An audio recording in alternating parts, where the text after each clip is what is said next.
ब्रह्मा गुरुर्विष्णुर्गुरुर्देवो महेश्वर गुरुर्परं ब्रह्म तस्मै श्रीगुरवे नमः। जननीं शारदां देवीं रामकृष्णं जगद्गुरुं पादपद्मे तयोः श्रित्वा प्रणमामि मुहुर्मुहुः।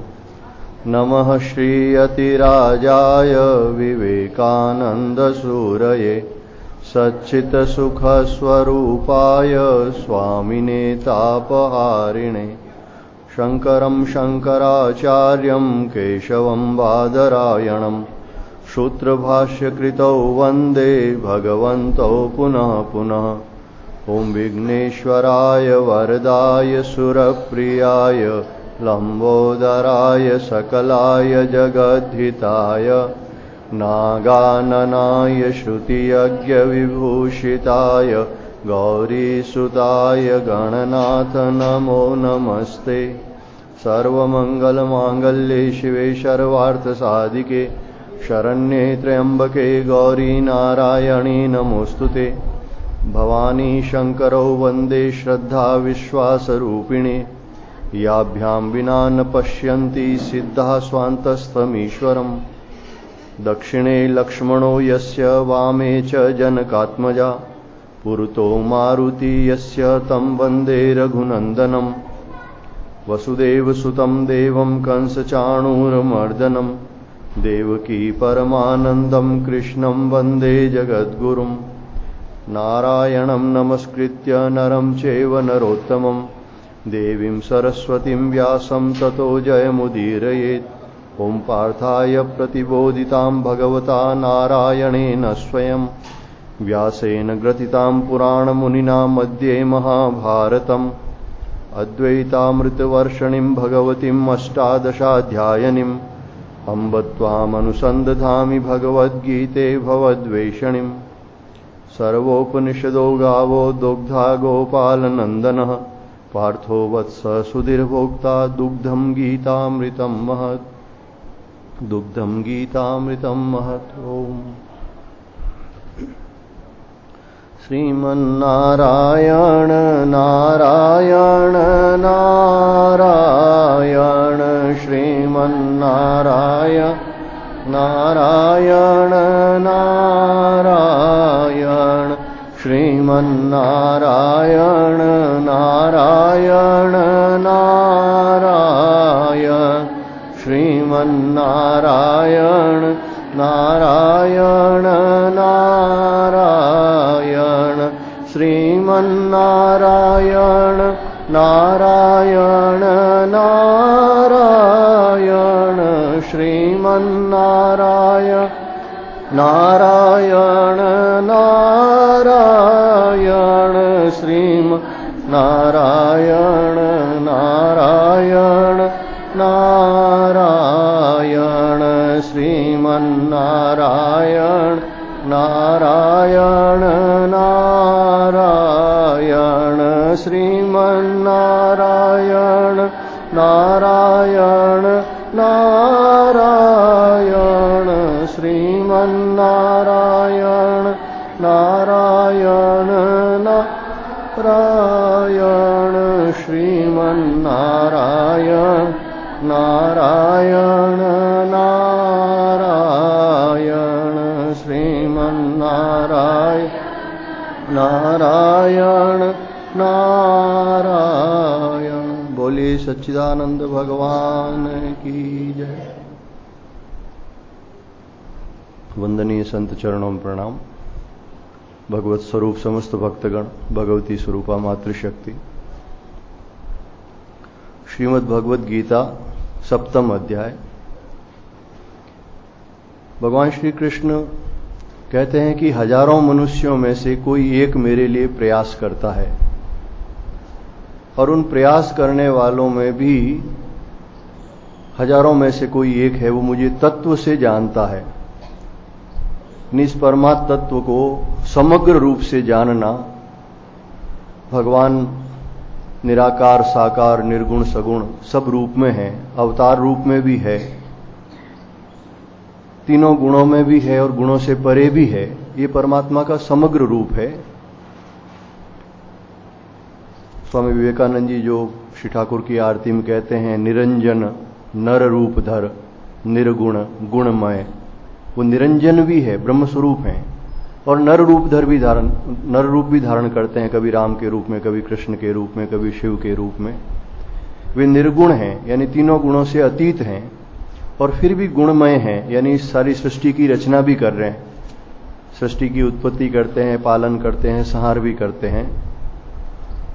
तो वो जो परमात्मा है, उन्हें तत्व से जो जान लेता है, भगवान कहते हैं उनके लिए कुछ भी जानना शेष नहीं रहता।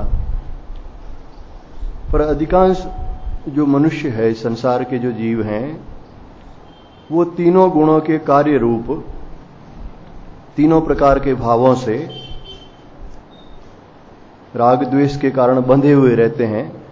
तामसिक सुख जो निद्रा, आलस्य, प्रमाद आदि का सुख लेते हैं, या सांसारिक विषय भोगों का, धन का, कामनी कांचन का, कीर्ति का, मान प्रतिष्ठा का, वो सुख लेते हैं। इस प्रकार के, या फिर ज्ञान आदि के अहंकार में फंस जाते हैं, शास्त्र ज्ञान आदि के। तो इसके कारण वो मुझ अविनाशी परमात्मा को नहीं जान पाते, ये भगवान कहते हैं। देवी येषा गुणमयी मम माया दुरत्यया मामेव ये प्रपद्यन्ते मायामेतां तरन्ति ते। अब भगवान कहते हैं ये माया, देवी येषा गुणमयी, ये जो त्रिगुणमयी माया है, ये देविक माया है और मेरी अपनी माया है, मेरी निज शक्ति है। इसको पार करना बहुत ही दुस्तर है।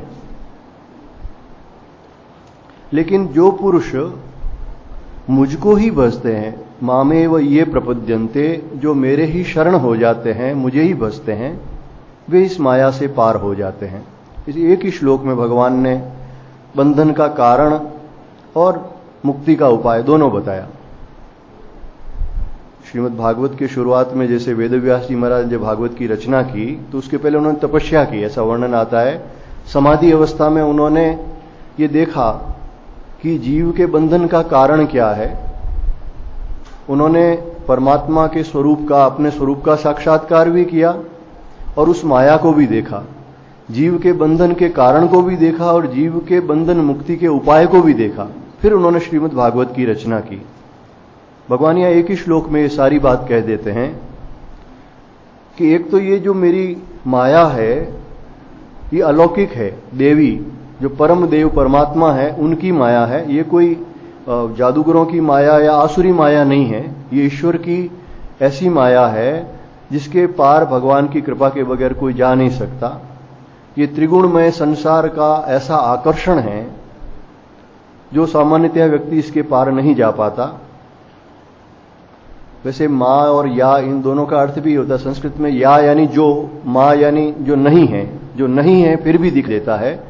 श्रीमद् भागवत में जो चतुश्लोकी भागवत है, जो भगवान नारायण ब्रह्मा जी को कहते हैं, उसमें एक श्लोक आता है, ऋतेर्थम यत् प्रतीयेत न प्रतीयेत चात्मनि तद विद्याद आत्मनो मायाम यथा भासो यथा तमः। भगवान कहते हैं कि जो वस्तु बिना होते हुए भी दिखाई देती है, इस अज्ञान के कारण जो वस्तु नहीं है वो भी दिखाई देती है। जैसे अंधकार के अंदर एक रस्सी पड़ी हुई है और वो सांप के रूप में दिखाई देती है, लेकिन जब प्रकाश होता है तो मालूम होता है कि यहां सांप है ही नहीं, ये तो केवल रस्सी है। तो भगवान कहते हैं कि मुझ में ही ये संसार प्रतीत होता है। अज्ञान के कारण, भ्रम के कारण ये संसार मुझ में ही प्रतीत होता है। यथार्थ में मैं ही एक हूं, मेरे अतिरिक्त और कुछ भी नहीं है। लेकिन जब तक ये अज्ञान अंधकार दूर नहीं होता, तब तक रस्सी में सांप की तरह भगवान में ही ये जगत दिखाई देता है। और भगवान कहते हैं यही मेरी माया है। तद विद्यात्मनो मायाम, इसे तू माया समझ, जो नहीं है फिर भी दिखाई देता है। इस माया के बारे में शास्त्रों में बहुत विस्तार से बताया गया है। यथार्थ में जिसे बंधनकारी माया कहा है, उसे अविद्या माया शब्द प्रयोग किया है हमारे शास्त्रों में। यानी माया का अर्थ है जो कुछ दिखाई दे रहा है, ये स्थूल सृष्टि, सूक्ष्म सृष्टि, भगवान सब कुछ होते हुए भी भगवान नहीं दिख रहे हैं, लेकिन ये संसार दिख रहा है। इसमें तमोगुणी, रजोगुणी, तीनों गुण, सत्वगुणी, तीनों प्रकार के व्यक्ति, वस्तु, पदार्थ सभी दिखाई देते हैं। तो इसमें मूलतः तो ये ब्रह्म स्वरूप है। जैसे भगवती कहती है अहम ब्रह्म स्वरूपिणी मत्तः प्रकृति पुरुषात्मकम जगत। एक तो मैं ब्रह्म स्वरूप हूं, लेकिन जैसे कल बताया था कि अपरा प्रकृति और परा प्रकृति यानी जड़ और चेतन, इन दोनों के संयोग से ये संसार बना है। तो ये प्रकृति और पुरुषात्मक जगत है। इसमें चैतन्य तत्व भी है प्रत्येक शरीर के पीछे, इस सृष्टि के पीछे, और जड़ तत्व भी है जो नाशवान है, परिवर्तनशील है। और इसमें विद्या भी है और अविद्या भी है। विद्या हम, अविद्या हम। और इसी को अविद्या माया को ही यथार्थ में माया कहा है, जो बंधन का कारण है। जिसे कि ठाकुर कहते थे ये कामनी कांचन ही माया है, या जो तुलसीदास जी कहते हैं मैं अरु मोर तोरते माया, मेरा तेरा यही सब माया है। ये बंधन का कारण वही है।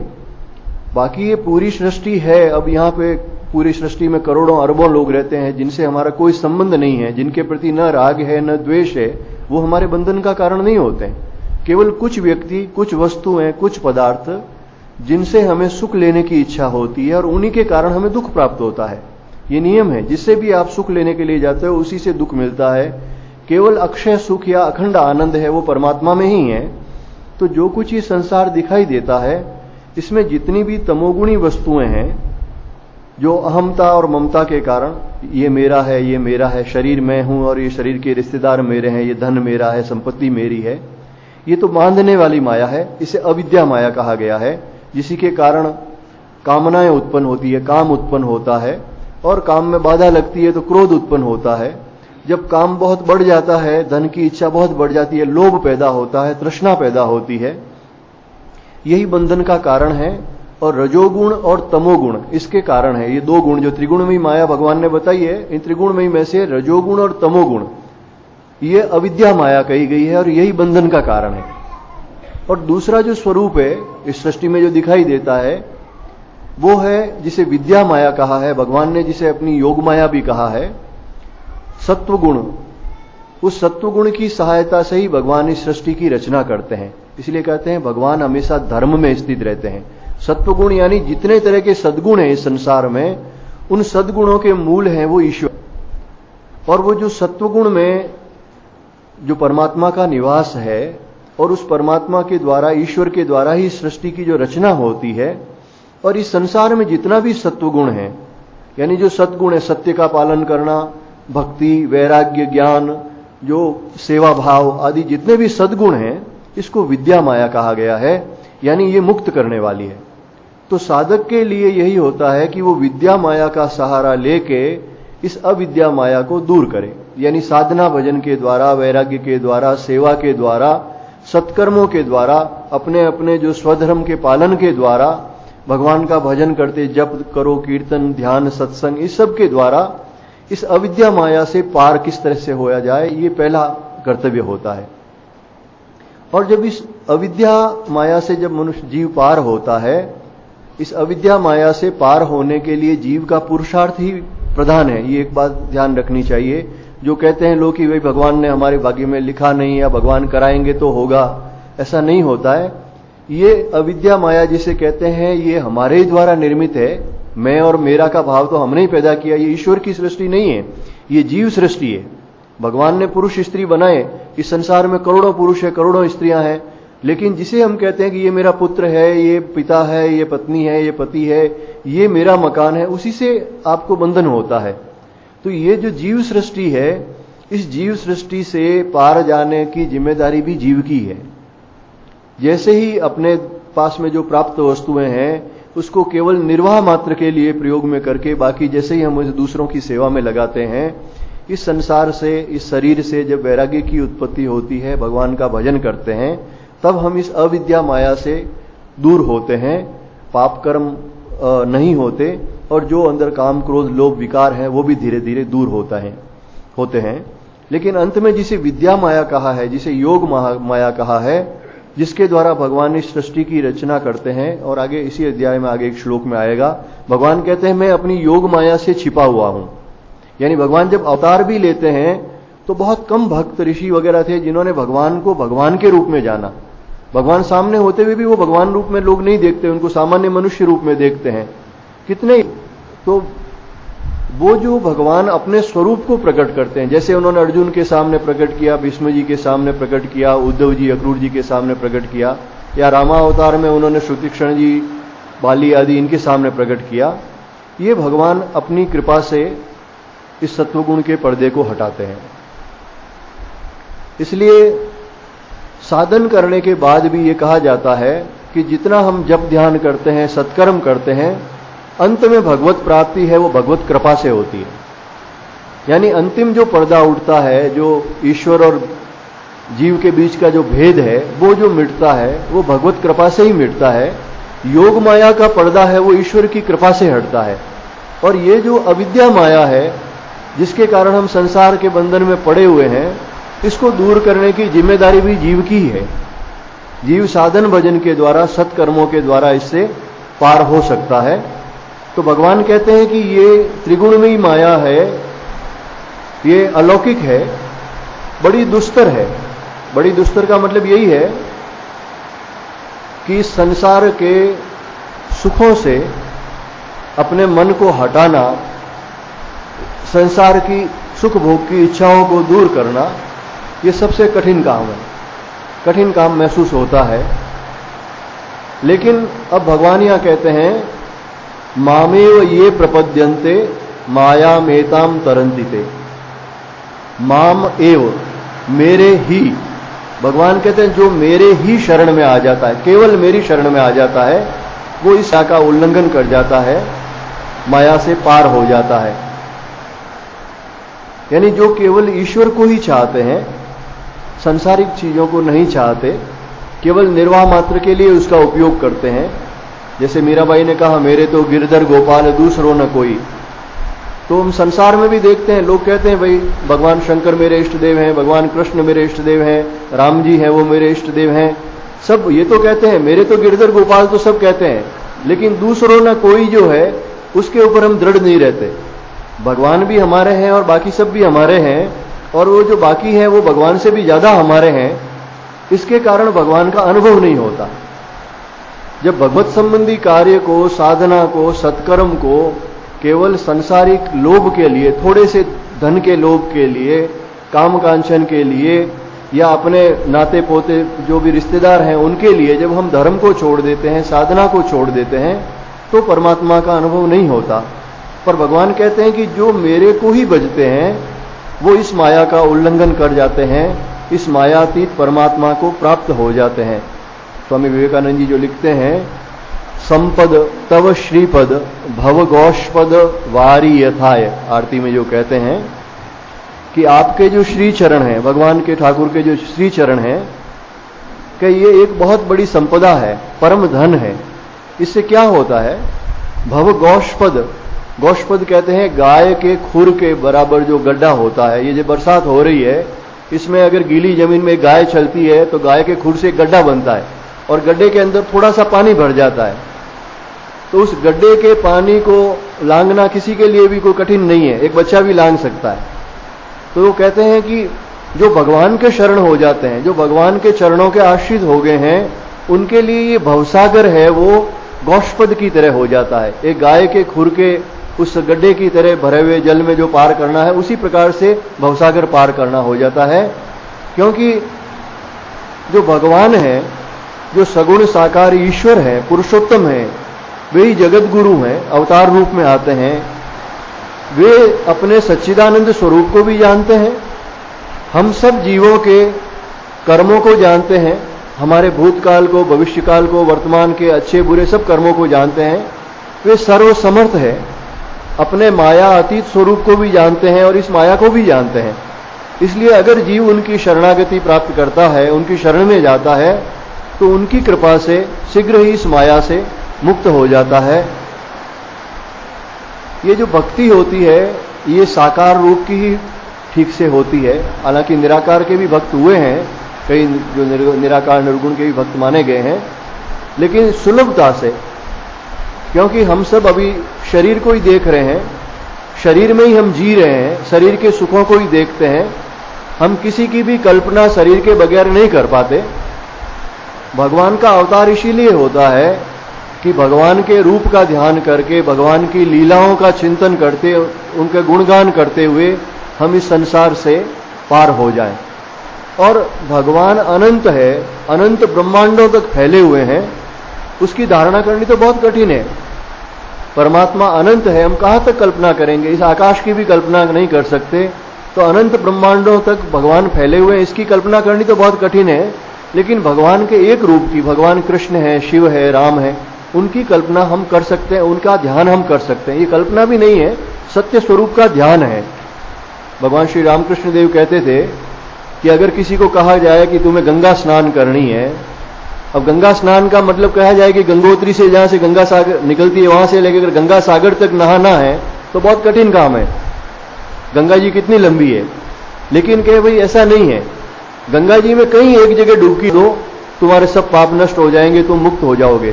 चाहे हरिद्वार में लगाओ, चाहे गंगोत्री में, चाहे ऋषिकेश में, चाहे काशी में, कहीं इलाहाबाद में, चाहे गंगा सागर में। तो एक जगह डुबकी लगानी तो आसान है, पूरे के पूरे उस अनंत में तो डुबकी लगाना बहुत कठिन काम होता है। इसलिए भगवान ये कहते हैं, जो मेरे ही शरण होता है और मेरी शरण होके जो भजन करता है, वो इस माया को पार कर जाता है, उसे इतनी कठिनाई नहीं होती, वो इस माया के कारण भवबंधन में नहीं पड़ता। उसके लिए भवबंधन है, भवसागर है, वो गौष्पद के समान हो जाता है। नमाम दुष्कृतनो मूढ़ः प्रपद्यन्ते नराधमः मायया परित ज्ञाना आशुरम भावमाश्रितः। अब जब इतना सरल है कि भगवान के शरण जाके हम भगवान को प्राप्त कर सकते हैं, तो सब लोग भगवान का भजन क्यों नहीं करते? भजन में प्रवृत्ति क्यों नहीं होती? इसलिए भगवान कहते हैं, माययापहृत ज्ञाना आसुरम भावमाश्रिता। इस संसार की माया के द्वारा, यानी इन सांसारिक सुखों के आकर्षण के कारण इनका ज्ञान हारा जा चुका है, विवेकहीन हो गए हैं लोग। भगवान की पहले तो सत्ता ही नहीं मानते कि भगवान है, जबकि स्पष्ट दिख रहा है कि ये जो सारे प्राणी हैं, ये ईश्वर की चेतना के बगैर जी नहीं सकते। हर एक प्राणी का शरीर स्वयं है, उसी चेतना से चल रहा है। ये संसार में जो ऋतुएं आती है, सूर्य भगवान उदित होते हैं, ये खाने पीने के लिए वस्तुएं बनती है, और बाहर की वस्तुएं नहीं, भीतर एक बच्चे का जन्म होते ही मां के दूध का निर्माण होता है। ये सब की सब जो वस्तु है, ये कैसे होती है? एक चैतन्य परमात्मा के बगैर तो ये संभव ही नहीं है। एक घर की व्यवस्था के लिए भी एक चैतन्य व्यक्ति चाहिए। अगर कोई व्यक्ति नहीं है तो पड़ा पड़ा घर अपने आप में गंदा हो जाता है, कचरा जम जाता है। तो इस सारी सृष्टि की जो रचना करता है, सृष्टि का पालन करता है, तो वो जो महाशक्ति है, परमात्मा है, परमेश्वर है, वो तो नित्य है ही। लेकिन माया के द्वारा जिनका ज्ञान हरण हो चुका है, जो विवेकहीन है, पहले तो उनकी ईश्वर के प्रति श्रद्धा ही नहीं होती, और फिर भगवान कहते हैं वो आसुरी भाव को धारण किए हुए। और 3 शब्द भगवान ने किए, बहुत ही एक तरह से लताड़ा है ऐसे मनुष्यों को। नराधम, मनुष्यों में अधम, निकृष्ट लोग। और फिर कहा कृतिनः, जो दूषित कर्म करते हैं, पाप कर्म करते हैं हमेशा। और मूढ़ः, मूर्ख। ये 3 शब्द प्रयोग किए हैं। जिन्होंने आसुरी भाव को ग्रहण किया है, वैसे असु का मतलब होता है प्राण, जो केवल प्राणों के पोषण में ही लगे हुए हैं। मेरा शरीर कैसे सुखी रहे, ज्यादा से ज्यादा जीऊं और ज्यादा से ज्यादा इस शरीर के द्वारा संसार के सुख का भोग करूं, इस प्रकार की जिसके भावना है, इन्हें असुर कहा गया। कोई जरूरी नहीं है कि असुरों के सिर पे सींग हो या जैसे दिखाए जाते हैं, वो आवश्यक नहीं है। जो ईश्वर का भजन नहीं करते, जिनमें तमोगुण की प्रधानता है, घोर रजोगुण है। रजोगुण का मतलब होता है, रजोगुण से क्रियाशीलता आती है, लेकिन वो रजोगुण अगर सेवा में लगाया जाता है, ईश्वर के भजन में लगाया जाता है, तो वो परमात्मा प्राप्ति का कारण बन जाता है। लेकिन ये वस्तु, इससे मुझे सुख मिलेगा, ये मुझे चाहिए, और फिर ये होता है कि मुझे किसी प्रकार से चाहिए, चाहे भले पाप कर्मों से भी चाहिए, लेकिन चाहिए। इस घोर रजोगुण के कारण, इस तमोगुण मिश्रित रजोगुण के कारण मनुष्य पाप कर्मों में प्रवृत्त होता है।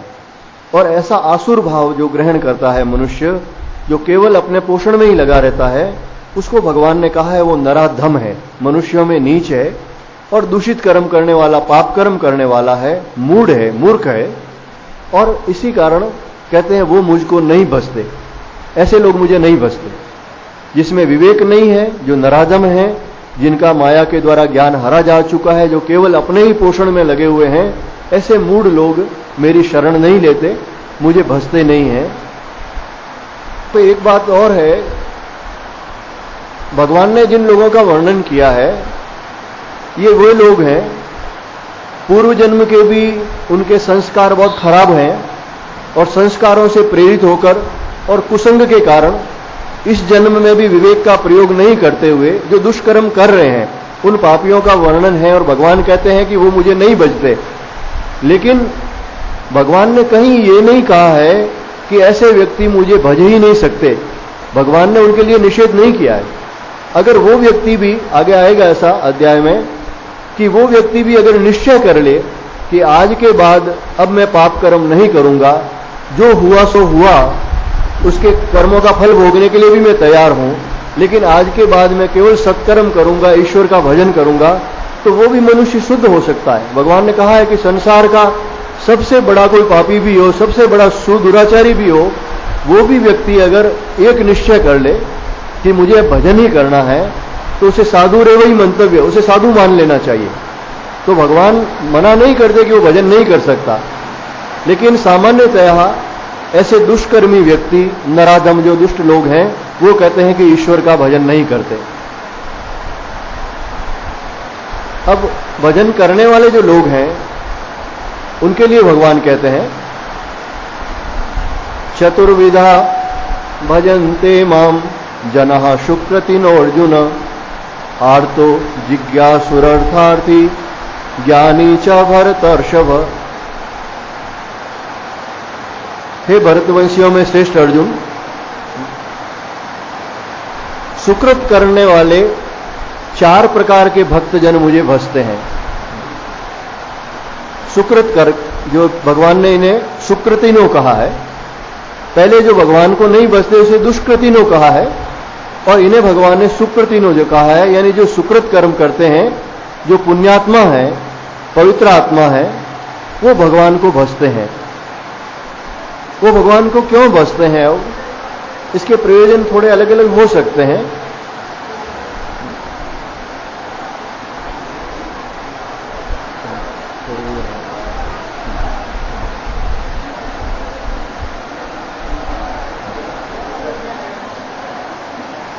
नारायण नारायण नारायण नारायण नारायण नारायण नारायण नारायण नारायण नारायण नारायण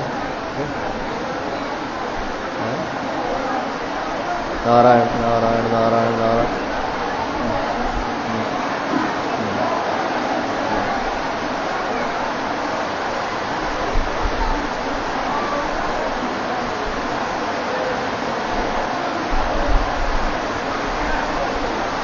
नारायण नारायण नारायण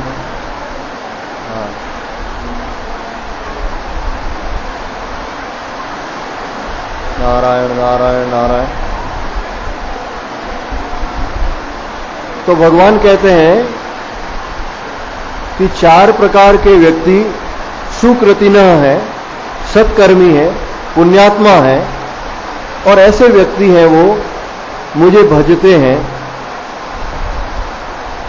यानी ऐसे व्यक्तियों की दृष्टि में भगवान ही है वो प्रधान है, वो भगवान की प्रधानता रखते हैं। संसार की कामनाएं जिनके लिए गौण है, संसार की कामनाएं जिनके लिए मुख्य नहीं है, जो केवल संसार पर निर्भर नहीं रहते, जो भगवान पर निर्भर रहते हैं, और भगवान सबकी आत्मा है, भगवान सर्वसमर्थ है, सर्वशक्तिमान है, सबके सुहृद हैं, ऐसा जानकर 4 प्रकार के व्यक्ति भगवान कहते हैं कि मुझे भजते हैं।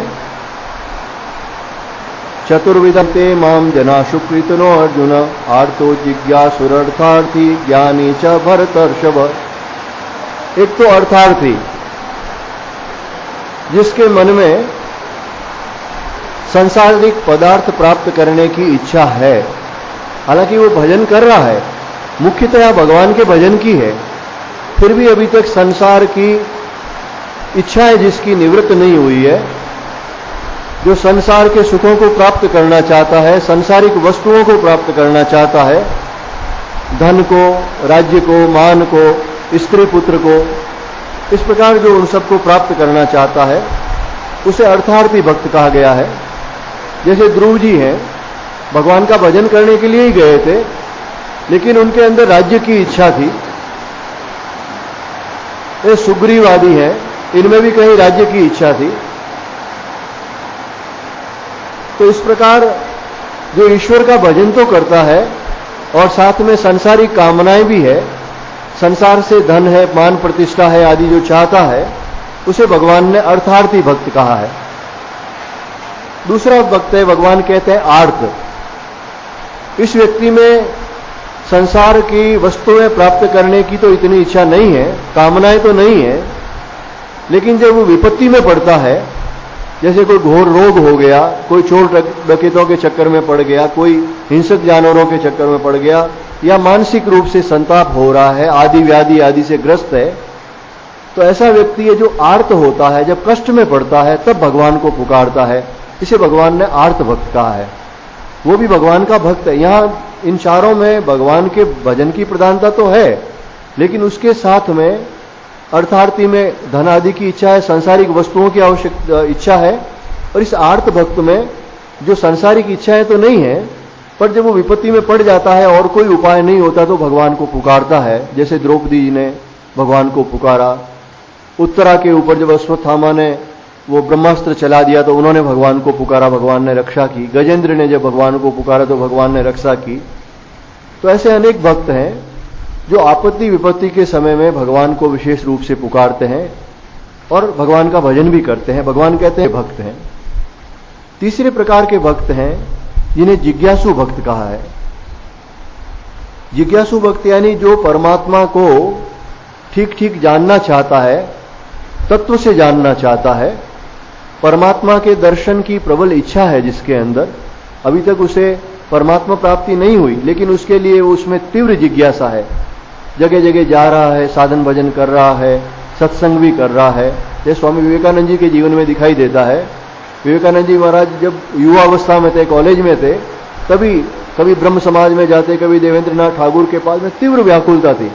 एक बार तो रात्रि में वो गंगा जी में कूद गए। उन्होंने सुना कि वहां नाव पे बैठकर देवेंद्रनाथ ठाकुर ध्यान करते हैं, तो रात्रि में गंगा जी में कूद गए और जाके वहां नाव के पास गए और जाके तुरंत पूछा कि आपने भगवान का दर्शन किया है। इतनी तीव्र जिज्ञासा थी उन्होंने। फिर अंततः वो श्री रामकृष्ण परमहंस से मिले और वहां से उन्हें परमात्मा प्राप्ति हुई। तो जिसको अभी परमात्मा प्राप्ति नहीं हुई है, लेकिन परमात्मा को जो चाहते हैं, ऐसे सभी भक्त, यहां तक कि आप और हम सभी लोग यहां जो बैठे हैं, ये सभी हम जिज्ञासु भक्त कह सकते हैं। जिज्ञासु यानी जिसके अंदर परमात्मा प्राप्ति की इच्छा है। इसीलिए तो सत्संग करते हैं, इसीलिए तो हम साधन भजन कीर्तन करते हैं, भगवान के नाम का जप करते हैं। इसमें हम शास्त्रों में भी जो उद्धव जी है, अर्जुन है, जैसे अर्जुन ने ये प्रश्न किए हैं, उद्धव जी ने प्रश्न किए हैं, ये सब जिज्ञासु भक्त कहे गए हैं। तो भगवान कहते हैं कि अर्थार्थी, आर्त और जिज्ञासु, ये तीन प्रकार के भक्त उत्तरोत्तर श्रेष्ठ हैं। एक तो संसारिक सुखों को बहुत ज्यादा चाहता है, संसारिक वस्तुओं को चाहता है, भगवान से चाहता है, वो दूसरे संसार से नहीं चाहता, चाह भगवान से ही है। इसलिए भगवान ने उसे अपना भक्त कहा है। जो संसार से सभी प्रकार के उल्टे सीधे कर्म करके अगर जो धन को चाहता है वो भक्त नहीं है।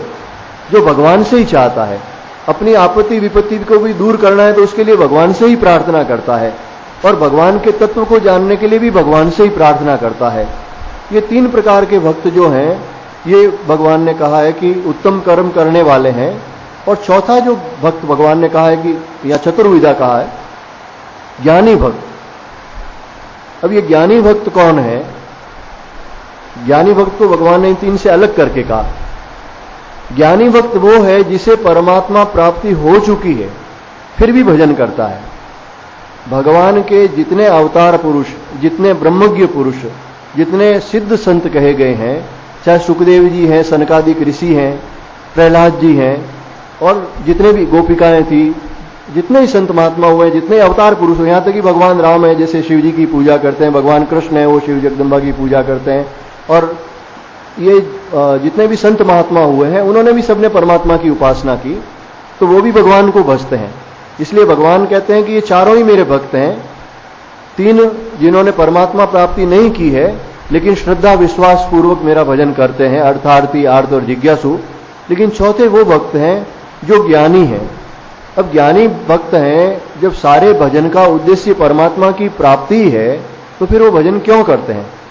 क्या भगवान शिव जी कहते हैं कि आप मुझे अपनी अनपायनी भक्ति दीजिए, राम जी को कहते हैं, और राम जी हैं वो भगवान शिव जी की पूजा करते हैं, उनसे आशीर्वाद लेते हैं। जब वनवास में जाते हैं तो गणपति गौरी गिरीश मनाई, चले असीस पाई रघुराई। रघुराई भगवान जो है गणपति गणेश जी की, जगदम्बा की पूजा करके उनका आशीष लेके वन के लिए रवाना होते हैं। और भगवान शंकर कहते हैं कि हे भगवान राम जी, आप मुझे अपनी भक्ति प्रदान कीजिए। क्या भगवान राम जी में भक्ति कम है या भगवान शिव जी में भक्ति कम है? उन्हें कुछ भी आवश्यकता नहीं है। वो तो हम लोगों के लिए, लोक कल्याण के लिए और लोक संग्रह के लिए, यानी हम सबको प्रेरणा देने के लिए कि मनुष्य को जीवन भर भजन ही करना चाहिए, इसलिए ये दिखा रहे हैं। और जो संत जन, ऐसे भक्त जन जो परमात्मा प्राप्ति करके भी जो भजन करते हैं, वो उनका एक स्वभाव भी बन जाता है। और वो क्या करेंगे जीवन काल में? भगवत भजन, भगवत प्राप्ति के बाद भी वो क्या करेंगे? एक संत हुए स्वामी अपूर्वानंद जी महाराज, श्री मां शारदा से उन्होंने जब दीक्षा दी, वो बहुत छोटी उम्र में उनकी दीक्षा हो गई थी, कोई मां शारदा की कृपा हुई उन पर। जब उनकी मंत्र दीक्षा हुई, उसी समय उनके बालकपन को और उनकी सरलता को देखते हुए मां ने उनके सिर पे हाथ रखा और मां ने कहा, देख तेरी ये इष्ट मूर्ति है, इसका तू ध्यान करना। तो उनके इष्ट देव के दर्शन उनको दीक्षा के समय हो गए। ये गुरु कृपा थी उनके ऊपर। मां स्वयं एक जगदम्बा की रूप थी, उन्होंने अपूर्वानंद जी महाराज को दर्शन करवा दिए। सन 80-82 के आसपास वो यहाँ काशी के रामकृष्ण मिशन के अध्यक्ष रहे। तो उस समय एक भक्त गए थे, वो हमको बता रहे थे, संत पुरुष हैं, वो कह रहे थे कि जब अपूर्वानंद जी महाराज से मिला तो उस समय भी वो खूब माला जपते थे, सुबह शाम जब भी देखते वो जप करते हुए दिखाई देते थे। तो उन्होंने महाराज को पूछा कि महाराज, आप तो जब बचपन में ही आपके ऊपर माताजी की कृपा हुई थी और भगवान के दर्शन आपने इतने वर्ष पहले कर लिए थे, उस समय वो वृद्ध हो चुके थे, अब आप वृद्ध हो गए हैं, अब आपको भजन करने की क्या जरूरत है? जैसे लोग कहते हैं कई बार कि भजन करने की क्या जरूरत है। तो उन्होंने दो बात कही कि बेटा, एक तो भजन किए बगैर रहा नहीं जाता, ये स्वभाव बन गया। जैसे आदमी में कोई गलत आदत पड़ जाती है तो उसके बगैर नहीं रह सकता, वैसे ही जो भजनानंदी है वो भजन किए बगैर रह नहीं सकते। कि जिंदगी भर यही किया है तो बुढ़ापे में क्या करेंगे? तो एक तो भजन किए बगैर क्या रहा नहीं जाता। और फिर उन्होंने ये भी कहा कि इस साधन, इस मठ के अंदर युवा ब्रह्मचारी भी हैं, सन्यासी भी हैं, वो भी जब ये दे कि भाई ये इतने वृद्ध साधु हैं, ये भी जप कर रहे हैं, तो हमें भी जप करना चाहिए, ध्यान करना चाहिए। तो इससे लोक प्रेरणा भी मिलती है, लोक संग्रह के लिए भी करते हैं, लोक शिक्षा के लिए भी करते हैं। तो भगवान इन चारों को कहते हैं ये सुकृति, जो सुकृत करने वाले पवित्रात्मा हैं, जो चारों प्रकार के भक्त हैं। लेकिन ज्ञानी जो भक्त हैं, जो परमात्मा प्राप्त है, वो वास्तव में भगवान का स्वरूप ही है। इसे भगवान यहाँ विशेष रूप से बताते हैं, तेषाम ज्ञानी नित्य युक्त एक भक्तिर विशेष्यते, प्रियो ही ज्ञानिनोत्यर्थम अहम सच मम प्रिय। उसमें भी जो ज्ञानी पुरुष है वो नित्य युक्त है, यानी वो अनन्य भाव से मेरे अंदर ही स्थित है, मुझ में और उसमें कोई भेद नहीं रह गया है। और एक भक्तिर विशिष्यते, उसकी जीवन का एकमात्र उद्देश्य है वो भक्ति है, वो अनन्य भक्ति युक्त है और हेतु की भक्ति करता है, यानी किसी कारण से भक्ति नहीं करता।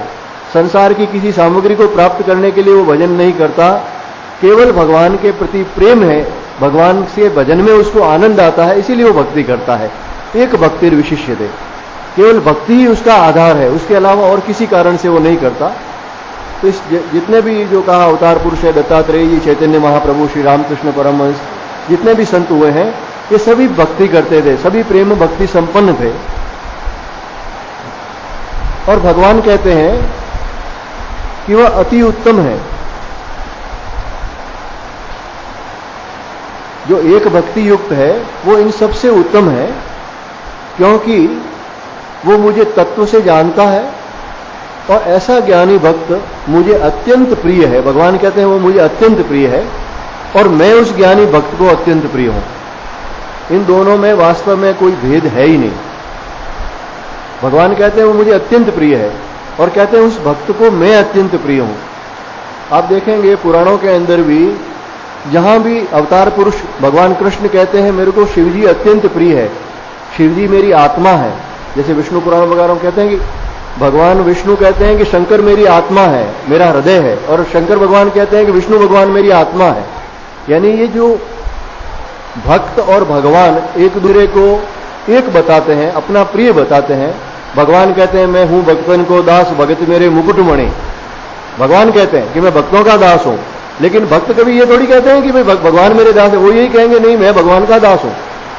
तो जितने भी अवतार पुरुष हुए हैं, जितने ही सिद्ध संत हुए हैं, ये एक दूसरे को अत्यंत प्रिय भी बताते हैं और अत्यंत श्रेष्ठ भी बताते हैं, लेकिन वो वास्तव में एक ही है। इसलिए भगवान कहते हैं ये ज्ञानी भक्त है, वो मुझे अत्यंत प्रिय है, क्योंकि वो मेरा स्वरूप ही है। वो मुझसे एकत्व प्राप्त कर चुका है और मैं उसे अत्यंत प्रिय हूं। उदारः सर्व एवेते ज्ञानी त्वात्मैव मे मतम् आस्थितः सहि युक्तात्मा मामेवानुत्तमां गतिम्। अब भगवान को जैसे ज्ञानी भक्त प्रिय है, लेकिन अन्य तीनों के लिए भी भगवान ऐसा नहीं है कि वो प्रिय नहीं है। भगवान को तो सभी प्राणी प्रिय है। सब मम प्रिय सब मम उपजाए। भगवान ने तो ये कहा है कि ये सारी सृष्टि है मुझे प्रिय है, क्योंकि सब मेरे ही द्वारा पैदा किए हुए हैं, कोई दूसरे नहीं, मुझसे ही उत्पन्न हुए हैं। लेकिन जो भगवान में है, जो भगवान का भजन करते हैं, भगवान के साथ एकता प्राप्त कर चुके हैं, वो भगवान को अत्यंत प्रिय कहे गए। जैसे एक पिता के 4 पुत्र होते हैं, पिता को तो एक समान ही चारों पुत्र प्रिय होते हैं, माता को चारों पुत्र एक समान ही प्रिय होते हैं, लेकिन जो पिता और माता का आज्ञाकारी है, जो उनकी सेवा करता है, जो धर्म सम्मत चलता है, तो वो माता पिता को विशेष प्रिय होता है। अगर कोई दुष्ट पुरुष होता है, सेवा नहीं करता, तकलीफ देता है, तो वो उसको नहीं होता। हालांकि वो माता पिता उसका भी हित चाहते हैं कि ये सुधर जाए, ये ठीक मार्ग पर चलने शुरू कर दे। तो भगवान इन अन्य 3 के लिए कहते हैं उदारा सर्व एवेते ज्ञानी त्वात्मैव मे मतम् आस्थितः सहि युक्तात्मा मामेवानुत्तमां गतिम्। कि ये सभी भी उदार हैं। ये तीनों प्रकार के भक्त भी कहते हैं उदार हैं। ये उदार कैसे हैं? उदार का मतलब होता है जिसका हृदय विशाल है। यानी ये भक्त जिन्होंने अभी मेरा दर्शन नहीं किया, मेरा ज्ञान जिन्हें नहीं हुआ, लेकिन सुनकर पढ़कर सत्संग के द्वारा भी इन्होंने मेरे ऊपर विश्वास कर लिया कि भगवान है, वो सबकी आत्मा है, सर्वशक्तिमान है और भगवान की शरण लेने से कल्याण होता है। अगर उनको धन भी चाहिए तो वो गलत तरीके से धन नहीं कमा रहे हैं, भगवान से ही धन मांग रहे हैं। आपत्ति विपत्ति में जब संसार कोई उनके काम नहीं आ रहा है तो वो भगवान को ही पुकार रहे हैं। तो इस प्रकार से चाहे वो आर्त हैं, चाहे जिज्ञासा है, उनमें परमात्मा प्राप्ति नहीं हुई, फिर भी वो प्रयास कर रहे हैं परमात्मा प्राप्ति का, तो भगवान कहते हैं कि ये सब केवल भगवान का आश्रय लेने के कारण भी उदार हृदय हैं। यानी वो भी भजन करना नहीं छोड़ रहे, परमात्मा प्राप्ति नहीं हुई फिर भी भजन करना नहीं छोड़ रहे हैं। तो ये भी विशाल हृदय के हैं, मुझे प्रिय हैं। परंतु ज्ञानी तो मेरा स्वरूप है। ये जो भगवान ने कहा ज्ञानी त्वात्मैव मे मतम्, ज्ञानी तो मेरी आत्मा है, यानी मेरा स्वरूप ही है, ऐसा मेरा मत है। यानी भगवान कहते हैं ये मेरा एक निश्चय किया हुआ मत है कि जिसने परमात्मा का साक्षात्कार कर लिया और मेरा भजन कर रहा है, या दूसरी दृष्टि से एक होगी जो बिल्कुल निष्काम भाव से भजन कर रहा है, कितनी विपत्ति पड़ जाओ वो अगर भगवान को कष्ट नहीं देता है, या जो किसी संसारिक कामना के लिए कितना ही कष्ट सहन कर लो लेकिन भगवान का निष्काम भाव से भजन करता है, वो ज्ञानी भक्त है और अंततः वो परमात्मा की प्राप्ति करता है। वह भक्त युक्तात्मा, युक्तात्मा यानी जिसके मन बुद्धि आदि मुझ में ही लगे हुए और कहीं नहीं है, अनुत्तमाम गतिम, परम उत्तम गति को, अति उत्तम गति को प्राप्त करता है और वो मुझ में ही अच्छी प्रकार से स्थित है। यानी वो एक ही भूत हो गया है, एक हो गया है। उपनिषद में यह कहा है ब्रह्मेव सन ब्रह्माप्यति, जो ब्रह्म ही हुआ ब्रह्म को प्राप्त हो जाता है। यानी जीवन काल में भी वो मुक्त हो गया है, ब्रह्म स्वरूप हो गया है और परमात्मा को प्राप्त हो जाता है। इसलिए भगवान कहते हैं कि ये सभी उदार हैं, लेकिन ज्ञानी तो साक्षात मेरा स्वरूप है, मुझ में और ज्ञानी में कोई भेद नहीं है, वो मेरी ही आत्मा है। यहाँ फिर आप इस बात को ध्यान रखें कि ज्ञानी का मतलब भगवत प्राप्त पुरुष, जिन्हें भगवान का साक्षात्कार किया है, केवल शास्त्र ज्ञानी किताबी ज्ञानी से नहीं है। बहूनाम जन्मनाम अन्ते ज्ञानवान् मां प्रपद्यते वासुदेवः सर्वम् इति स महात्मा सुदुर्लभ। अब भगवान कहते हैं बहुनाम जन्मना अंते, बहुत जन्मों के अंत में ऐसा ज्ञानी पुरुष मेरे तत्व ज्ञान को प्राप्त करके मेरे स्वरूप को जानकर वासुदेवः सर्वमिति, ये सब कुछ वासुदेव ही है, जो कुछ दिखाई दे रहा है पुरुष स्त्री जड़ चेतन अच्छा बुरा सब कुछ एक वासुदेव परमात्मा ही है, इस प्रकार से भजता है। अब उसका भजन भी यही है, वो जरूरी नहीं कि माला से जप करे, लेकिन उसका भजन यही है कि वो सब में एक परमात्मा को ही देखता है, उसकी सारी क्रियाएं जो होती है वो परमात्मा के लिए ही होती है। तो इस प्रकार से जो भजने वाला महात्मा है, भगवान कहते हैं कि वो अत्यंत दुर्लभ है। इस अध्याय के प्रारंभ में जो भगवान ने कहा था मनुष्याणाम सहस्रेषु कश्चिद् यतति सिद्धये, तो हजारों मनुष्यों में से कोई एक मेरे लिए प्रयास करता है और वे से भी कोई एक मुझे तत्व से जानता है, यानी लाखों में से कोई एक है जो मुझे इस प्रकार से तत्व से जानता है। ऐसे ही महात्मा के लिए भगवान ने यह कहा है वासुदेव सर्वमिति स महात्मा सुदुर्लभ। ऐसा महात्मा दुर्लभ है क्योंकि लाखों में से कोई एक आध ऐसा महात्मा होता है जो सब में एक वासुदेव को देखता है, उस तत्व का अनुभव करता है, उसका साक्षात्कार कर लिया है। यानी इस अध्याय के पूर्व में जो भगवान ने कहा था मैं तुझे विज्ञान से युक्त ज्ञान कहूंगा, इस सृष्टि का आदि अंत पालन सभी भगवान में ही होता है और इस सृष्टि के भीतर भी भगवान ही है। इस सब का जो अनुभव है वही विज्ञान सहित ज्ञान है और ऐसा जिसको हो जाता है वो महात्मा अत्यंत दुर्लभ है। देवऋषि नारद जो है अपने भक्ति सूत्रों में कहते हैं महत् संगस्तु दुर्लभः अगम्यः अमोघश्च। ऐसे महापुरुष का जो संग है, ऐसा सत्संग है, वो कहते हैं ये दुर्लभ है, बहुत दुर्लभ है, लेकिन अच्छा अगम्य भी है, यानी उस सत्संग को करके उसकी धारणा करनी भी इतनी सरल नहीं है, लेकिन अमोघश्च, फिर वो व्यर्थ नहीं जाता। इस प्रकार का जिसे जो सब में परमात्मा को देखता है, ऐसे साधु का, ऐसे महात्मा का जो सत्संग होता है, कहते हैं वो अमोघ है, उसके द्वारा उसका उद्धार होता ही है, किसी भी प्रकार से वो व्यर्थ नहीं जाता। अब भगवान ने यहां जो बात कही है कि बहुत जन्मों के अंत में, अंत के जन्म में यानी अंतिम जन्म में जो तत्व ज्ञान प्राप्त करता है, इसका क्या अर्थ है, कितने जन्मों के बाद में? तो मनुष्य को यही मानना चाहिए, हम सबको यही मानना चाहिए कि पहले तो ये मनुष्य योनि है वो कोई पहली बार नहीं मिली है, पहले मालूम नहीं कितनी योनियां प्राप्त हुई होगी, अनेक योनियों को भोगने के बाद में ये मनुष्य योनि मिली है। तो हमें तो यही मानना चाहिए कि यही हमारा अंतिम जन्म है और इसी जन्म में हमें भगवत प्राप्ति करके भगवान के परम धाम को प्राप्त करना है, इसी जन्म में हमें पूर्णता प्राप्त करनी है।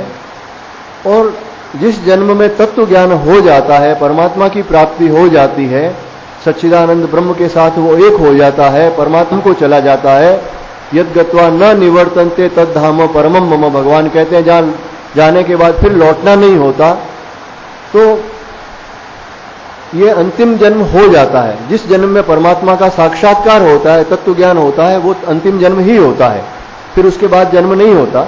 विशेष करके कर्म बंधन के कारण उसका जन्म नहीं होता, क्योंकि जैसे भगवान खुद जन्म लेते हैं, प्रकट होते हैं, वो किसी कर्म के बंधन के कारण नहीं होता, वो इस संसार में धर्म की स्थापना करने के लिए, लोक कल्याण के लिए, परमात्मा के धाम में रहने वाले ऐसे महापुरुष भी जन्म लेते हैं। इसलिए कहा जाता है कि अमुक महापुरुष है, अमुक महापुरुष का अवतार है, ऐसा कई जगह कहा जाता है कि प्रहलाद जी हैं वो सनकादिक ऋषियों के अवतार थे, गोरखनाथ जी है वो शिव जी के अवतार हैं, हनुमान जी है शिव जी के अवतार, ऐसा जो कहा जाता है।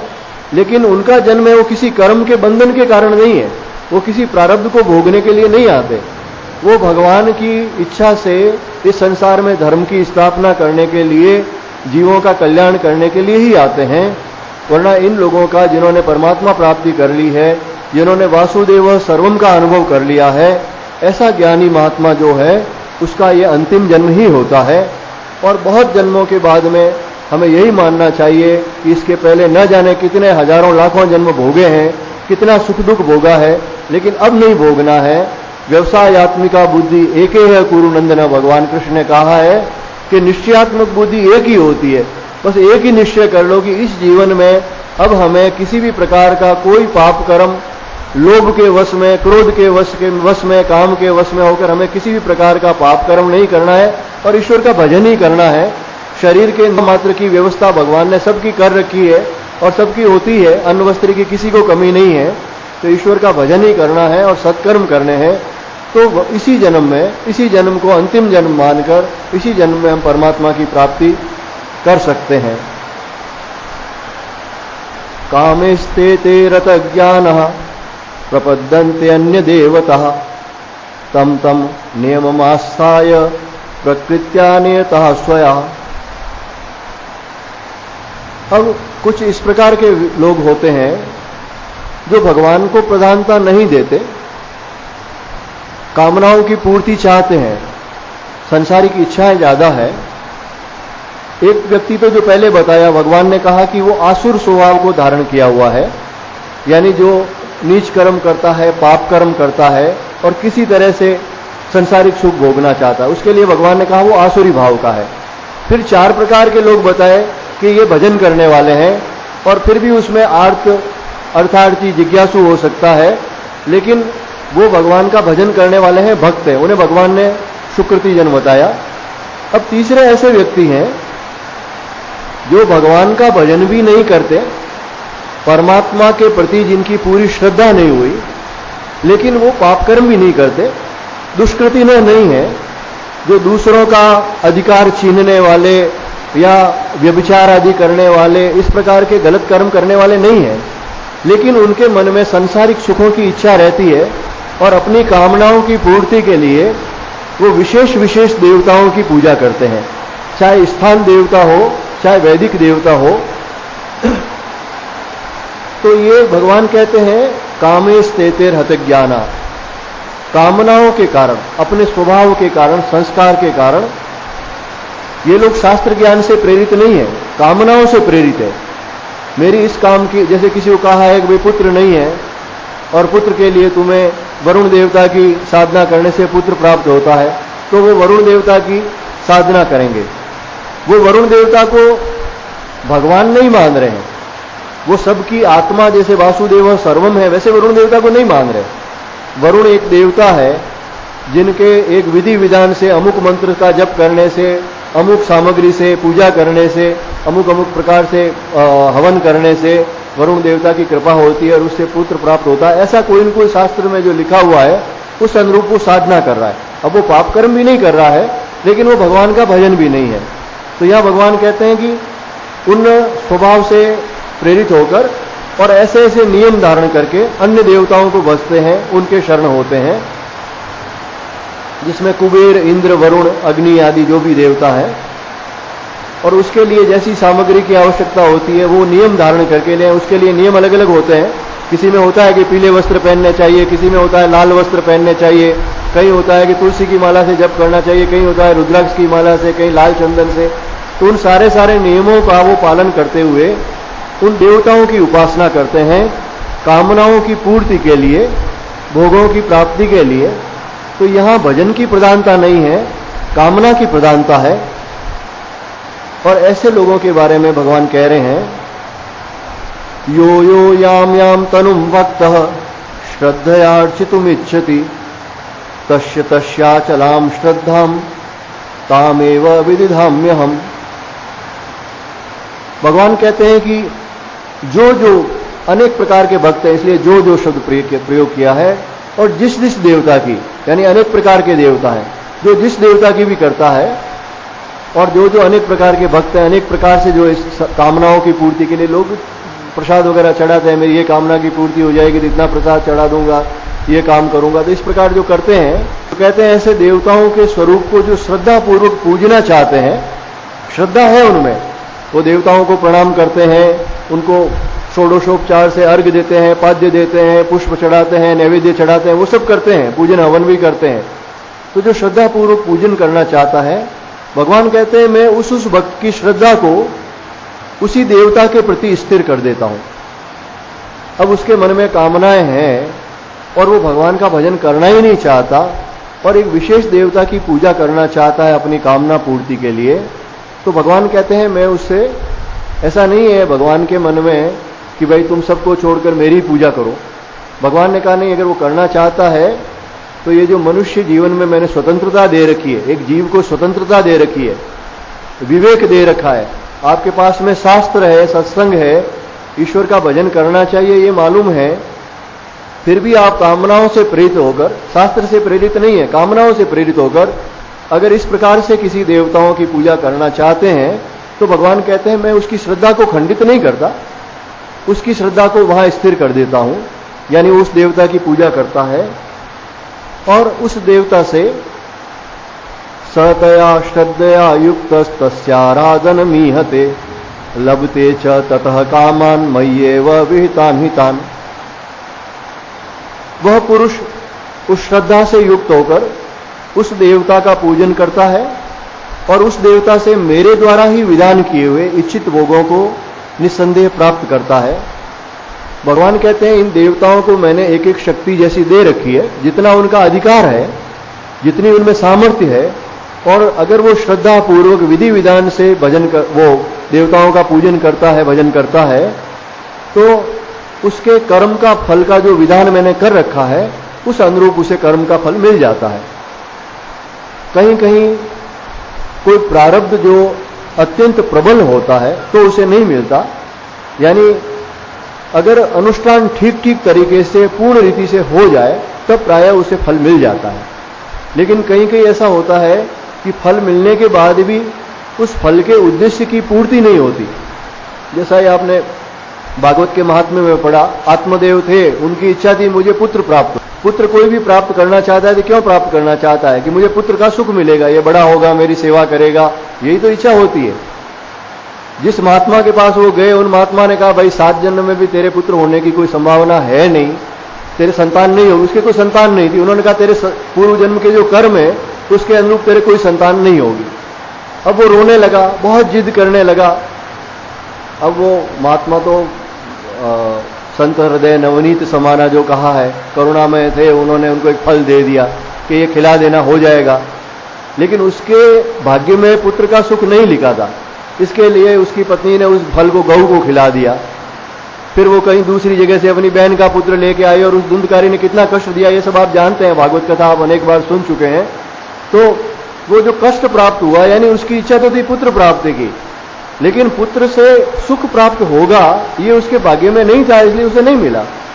तो बहुत ज्यादा अगर इस प्रकार से कोई अनुष्ठान करके किसी देवता से पुत्र प्राप्त कर भी ले, ऐसे कई दृष्टांत आते हैं पुराणों में।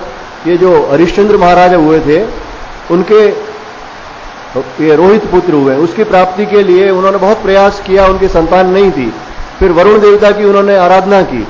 वरुण देवता ने कहा भाई तुम्हें पुत्र प्राप्त नहीं होगा, और पुत्र प्राप्त अगर होगा तो उसकी बलि मुझे चढ़ानी पड़ेगी। अब पुत्र प्राप्त करके फिर बलि चढ़ानी, लेकिन उन्होंने कहा कि मेरा मुंह देखना लोग पसंद नहीं करते, मेरी पत्नी को लोग है बांझ कहते हैं, इसलिए किसी तरह से एक बार पुत्र हो जाए फिर मैं बलि चढ़ा दूंगा।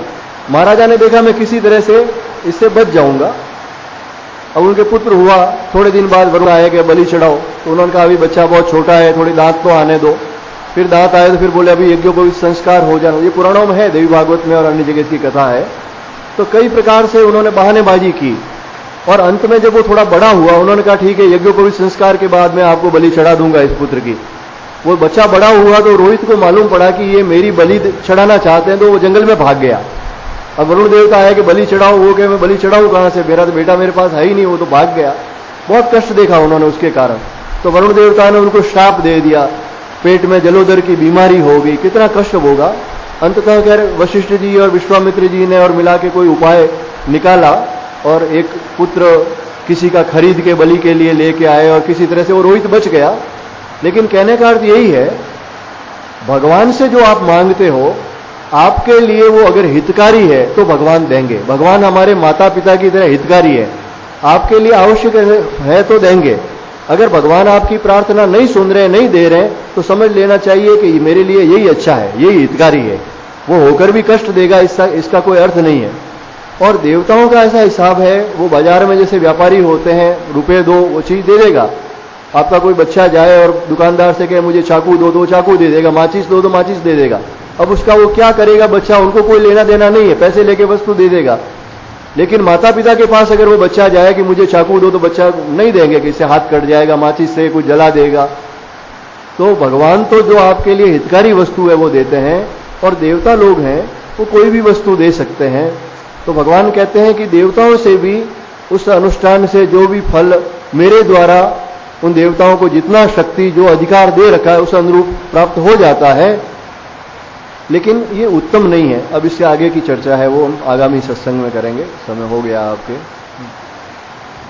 गोविंद जय जय गोपाल जय जय गोविंद जय जय गोपाल जय जय राधा रमण हरि गोविंद जय जय राधा रमण हरि गोविंद जय जय गोविंद जय जय गोपाल जय जय गोविंद जय जय गोपाल जय जय राधा रमण हरि गोविंद जय जय राधा रमण हरि गोविंद जय जय श्री कृष्ण गोविंद हरे मुरारे श्री कृष्ण गोविंद हरे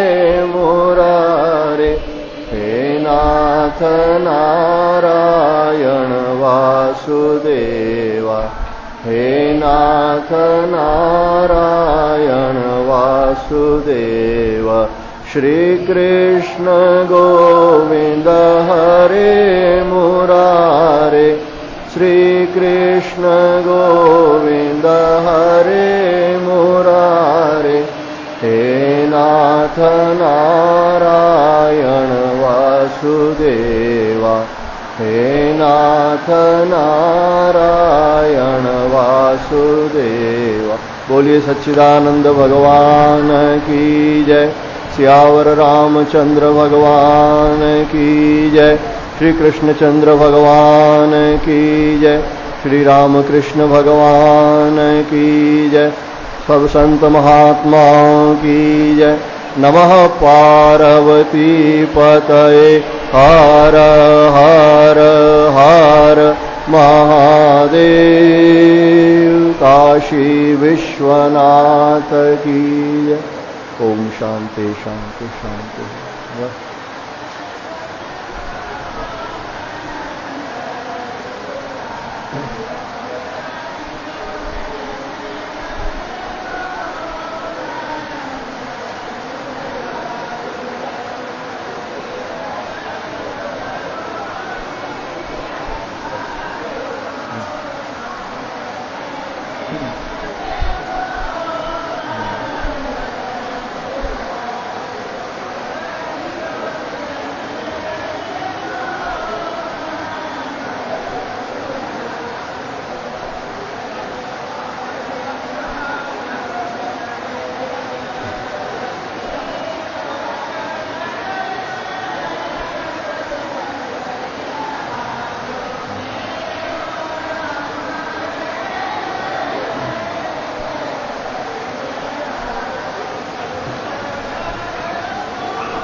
करो। हाँ ऐसे कोई ज़्यादा पानी तो नहीं है, लारू जाए पानी बस ऊपर तो नहीं चलिएगा। आवाज़ साफ नहीं आई लाइट रही, आवाज़ इतनी नहीं आई।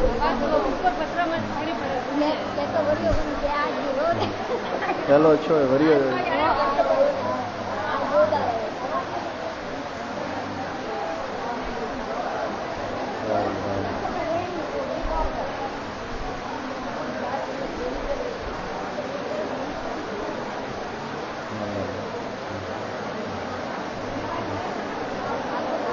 साफ होनी भी होनी आएगा, आवाज़ साफ नहीं आई थोड़ी। आ रहा है तो भाई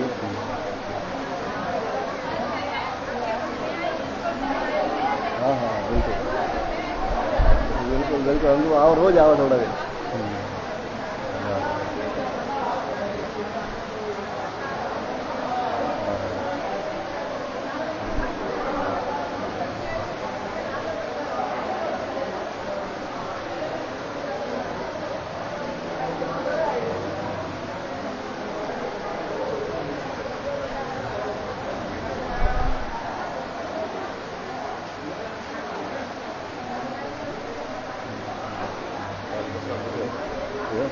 हाँ आप लोग आया आज